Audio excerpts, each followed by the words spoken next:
धनसिरी महकुमानि पानजानाव सानसेनि हाबाफारिजों धनसिरी जिल्ला बर' हारिमु आफादनि खुंगा सेथि थान्दै मेला जोबनानै थांबाय। मख'नो गोनांदि आगुआवनो धनसिरी जिल्ला बर' हारिमु आफादखौ दाफुंनाय जादोंमोनब्लाबो गोलाव सम बेनि खामानि मावनायफोरा थि रोखोमै जाफुंबोआखैमोन।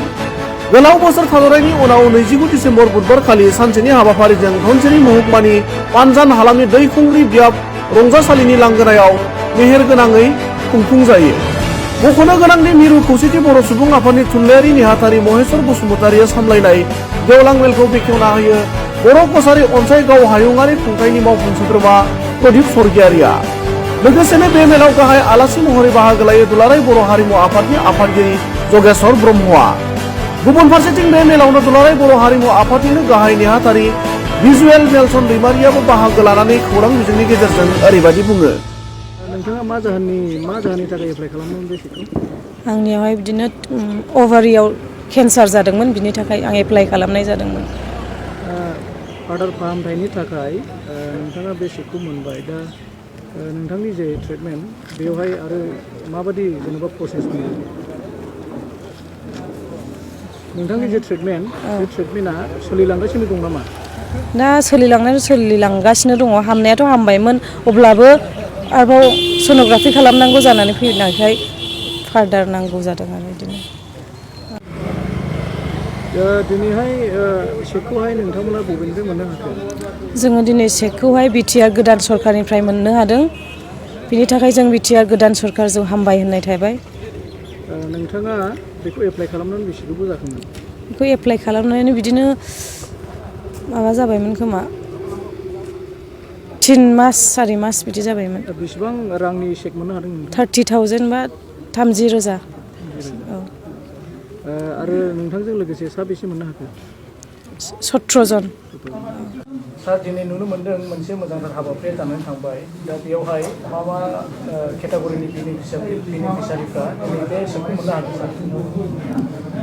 दिनै आसामनि मोनसे मोजां बे स्किम होननानै बुंनांगोन। बे जाबाय chief minister relief fund. Chief minister relief फान्डनि गेजेरजों बिभिन्न एलेकायाव एबा आसामनि मोन 126 समस्तियाव बेवहाय जायफोर रगिफोर ट्रिटमेन्ट लागासिनो दं, बेजों लोगोसेयै स्टुडेन्टफोरनि थाखायबो बेवहाय स्कलारशिप होनाय जायो। थिग बेबादिनो दिनै 28 नम्बर गसाइगाव समस्तिनि थाखाय फार्स्ट टाइम जोंनो 17टा चेकखौ हरनाय जादों चिफ मिनिस्टार रिलिफ फान्डनि गेजेरजों। आरो बे चेकखौ गुबैयै जायफ्रा बिभिन्न धरननि लोमजानाय साजानायजों नाख्रेबजानानै दङ, बिथांमोननि मुङाव बेखौ हरदों। आरो जों दिनै नुनो मोन्दों सोरबाया केन्सार पेसेन्ट दङ, सोरबाया किडनिजों नाख्रेबजानाय पेसेन्टफोर दङ, आरो बिदिनो गोब्राब माखासे पेरालाइसिस बायदि मैयाजों जाय बिथांमोना सैसोनानै दङ, बिथांमोननि लिस्टखौ एबा मुंखौ लानानै जोङो सरकारनाव साबमिट खालामदों। गोबां पेसेन्टफोरनि लिस्टखौ जों साबमिट खालामदों। बेनि गेजेराव दिनै 17टा फैबाय। दा 17 जन पेसेन्टफोरनो जोङो बे चेकखौ जों दिनै गथायदों आरो मिजिंथिदों आसामनि मानगोनां chief minister doctor Himanta Biswa शर्मानि जे मोनसे मोजां थांखिजों बिथाङा खामानिखौ मावनो लादों। आरो बेबादिनो निस्सय बिथांनि हेफाजाबै बेबादि जुदि फैबाय थायोबा जोंनि लोमजानाय साजानाय जाय बेरामिफोर दं, बिथांमोनहा जोबोद रेहाय मोनगोन। आरो बिनि थाखायनो बिथाङा बे मोनसे स्किमखौ लादों। दा जों मिजिंथिदों जाय बिथांमोनहा दिनै बेखौ मोननो हाबाय, बेनो थोजासे नङाब्लाबो नाथाय बिथांमोननि थाखाय एसे हेफाजाबाव होगोन होनना जों मिजिंथिदों।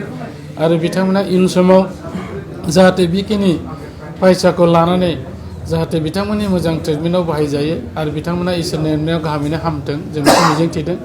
आरो गोबां मानसिफोर आरोबाव जोंनो गथायनानै दङ। आरो बेखौबो पेज वाइसआव फैयोबा जों होलांबाय थानो जों नाजागोन। जों मिजिंथिदों खम बेसे परिमाणे जाहाथे जाय बिथांमोना एप्लाइ खालामदों बिथांमोना मोनथों, बेखौ जोङो जोंनि फालारफ्रावबो नाजागोन। आरो निस्सय आसाम सरकाराबो बे रोखोमैनो होबाय थानांगोन।